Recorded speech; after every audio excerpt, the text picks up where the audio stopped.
Is myself Dr. Hemavati Patil, Assistant Professor of Mathematics, Government First Grade College, Manhalli. Welcome to video lecturing on BSc Second Semester Mathematics on the paper Real Analysis 1 and Calculus 2. Let us start with Chapter 1 and this is the session 1. Let us take introduction. If in this session first I will explain you about the function and set, coset, image, pre-image and this one range of f and all those things. If A and B are any two sets, then a rule f which associates to each member x of a unique member y of b is called a function or mapping of A into B. The set A is called domain and set B is called codomain of F. And the subset B with members f of x obtained when x varies over A is called the range of f, and it is denoted by range of is equals to f of x such that x belongs to A. So here f of x is called the image of x and x is called the pre-image of f of x. So this I will explain how we got all these things. So that is a function, this is the function. A function f is a rule which associates with every element. So with every element. So here all elements. This set A is called domain and set B is called codomain.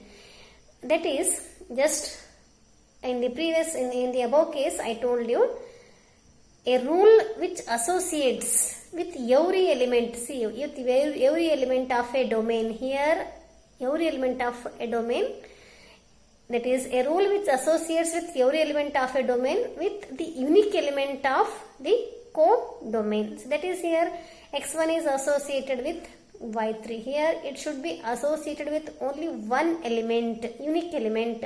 x1 should be associated with only one element of set B. So x2 is associated with what here?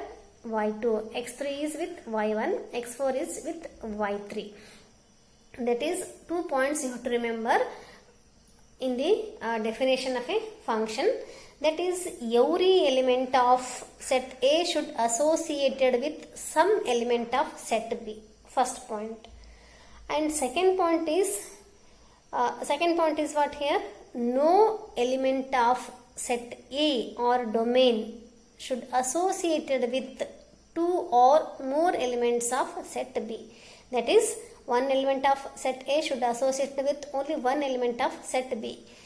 You have to remember both conditions are for domain only, not codomain. That is all elements should be associated. First point. Second point, no element of A should associated with two or more elements. One element should associate with only one element of set B. So there is no any condition for set B. The element of set B they may not associate with any element, and one element is associated with two elements here like this. So this is the definition of a function. Here A is called domain and B is called the codomain. And this one, here y1 is the image of x3. y2 is the image of what? y2 is associated with x2. No, y2 is the image of x2 and y3 is the image of two elements x1 and x4. Or we can also write it as f of, because here it is defined under f. No? F is a rule. That is f of x1 is equals to y3. f of x2 is equals to y2. f of x3 is equals to y1 and f of x4 is also equals to y3. Here the elements which are the elements of codomain which are associated with the elements of set A are called range. That is here y1, y2 and y3 is the range of f, and it is denoted by range f is equals to, it is you have to write in set form y1, y2, y3. So this is the introduction, that is the definition of a function you learned here, and the range means what. Next comes sequence. Our main topic is sequence.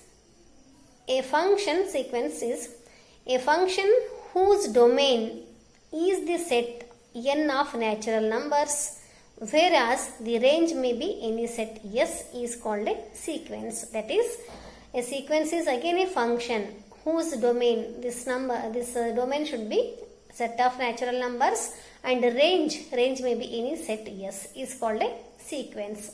And the sequence X from n to r is denoted by the sequence in flower bracket. You have to write xn, or we can write like this also.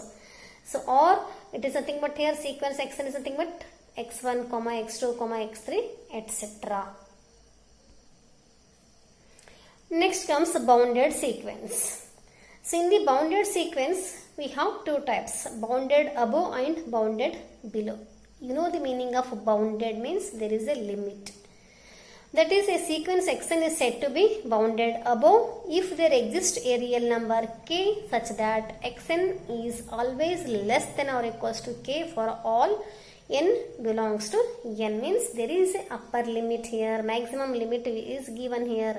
There is no here, there is a maximum limit. This one is upper, that is upper bound or bounded. This is upper bound, it is upper bound. There is no any limit for the lower bound. So that is all the values of xn, all the values of xn should be less than this limit. Then we can call it as a, this is bounded above. Next one is bounded below. So in this bounded below, we have a lower limit. All the values of xn are greater than here, greater than some values. So here it is all the values are greater. Xn is always greater than or equals to, always it is greater than or equals to some value k. That is, a sequence xn is said to be bounded above, bounded below if there exists a real number k such that all the values of xn are greater than or equals to k for all n belongs to n. Means bounded below means there is a limit for lower limit. There is a lower limit. There is no any limit for the maximum value. This is known as bounded below. Next comes a bounded sequence. Bounded sequence means it is both bounded above and bounded below. A sequence xn is said to be bounded if it is bounded above and bounded below. That is, there exist two real numbers small k and capital K such that xn is in between. Xn is greater than or equals to small k, less than or equals to k for all n belongs to n. Next comes unbounded. Unbounded means there is no any limit. A sequence which is not bounded is known as unbounded. Let us take some examples in this.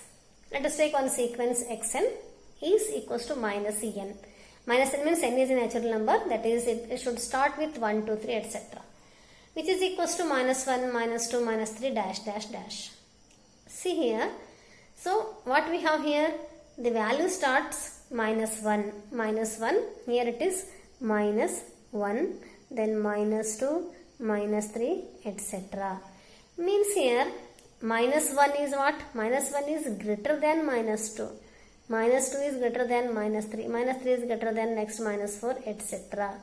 Means here the maximum, this one is, we know in a negative number, if it is small then it is maximum. This is maximum and here it is last value minimum.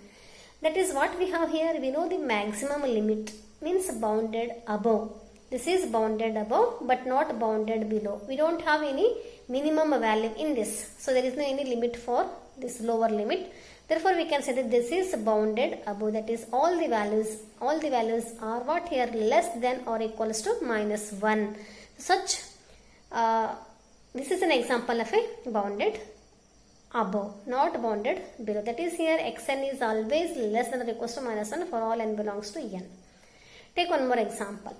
The sequence xn is equals to n. n means 1, 2, 3 etc. See here in this what we have? Here it is 1 is less than 2 which is less than 3 etc. It is. Means all the values are what here? All the values are less than 1. Means the minimum value we know here. All the values are less than 1. There is no any upper bound here. Means this is bounded below. This is bounded. This is minimum value we know here. So we don't know the maximum value. Therefore, this is bounded below but not bounded above. That is, all values are xn is always greater than or equals to what? 1. So for all n belongs to n. Let us take one more example. The sequence 1 by n is equals to 1, 1 by 2, 1 by 3, etc. So here this is 1, it is 1 by 2, 1 by 3, etc. If we come to last value, this is 1, 1 by 2, 1 by 3, etc. It is 1 by, suppose if it is 1 by infinity, we know 1 by infinity is equals to 0. Means here we know the maximum value. Maximum value is how much here? 1, and minimum value is how much here? Minimum value is 0. Means it is bounded both, it is bounded both above and below. That is, xn is always greater than or equals to 0, less than or equals to 1. So this is the bounded sequence which is both bounded and above and bounded below. Let us take one more example. Xn is equals to minus 1 raised to n. So when you put n is equals to 1, it becomes minus 1. When you put n is equals to, it becomes plus 1. When you put n equals to 3, it becomes minus 1. When you put n equals to 4, it becomes plus 1. That is, minus 1 raised to 1 is minus 1, minus 1 raised to 2 is plus 1, minus 1 raised to 3 is minus 1, etc. See here, it is again a bounded, both above and below. Here what we have? Minimum value is minus 1, maximum value is plus 1. All the values are in between minus 1 and plus 1 only. So this is bounded both above and below. That is, xn is always greater than or equals to minus 1 and less than or equals to plus 1. This is also a bounded sequence. Take one more. The constant sequence xn is equal to c.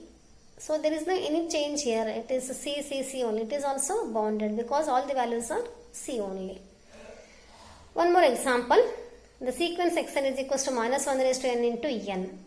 So when you put n is equals to 1, it becomes minus 1. When you put n is equals to 2, it becomes plus 2. When you put n is equals to 3, it becomes minus 3, etc. So this is neither bounded above nor bounded below. Why it is like this means here, we know if you collect all negative values, what happens? If you collect all negative values, what happens? This is minus 1, minus 3, minus 5, minus 7, etc. So in minus, we don't have any minimum values. Minus 1, minus 3, minus 4. It is like this here.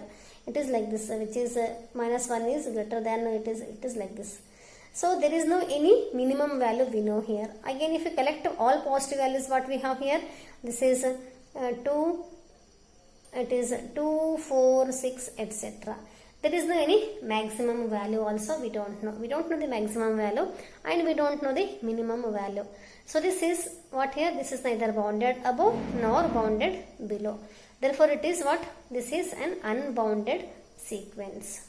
I hope all of you understood the meaning of boundedness. This is very important. So in this session, what we learned? We learned the definition of a function and the definition of sequence and bounded sequence in this three types: bounded above, bounded below, and unbounded sequence. And we have studied some examples also.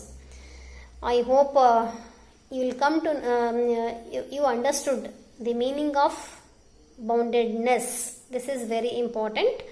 So that is these are all examples are very clear. You can understand the boundedness very easily. I hope there is no any doubt you are having. So thank you very much for being with me in this session. If you find any difficulties, then you can put comment in the comment box. Thank you very much for watching this video.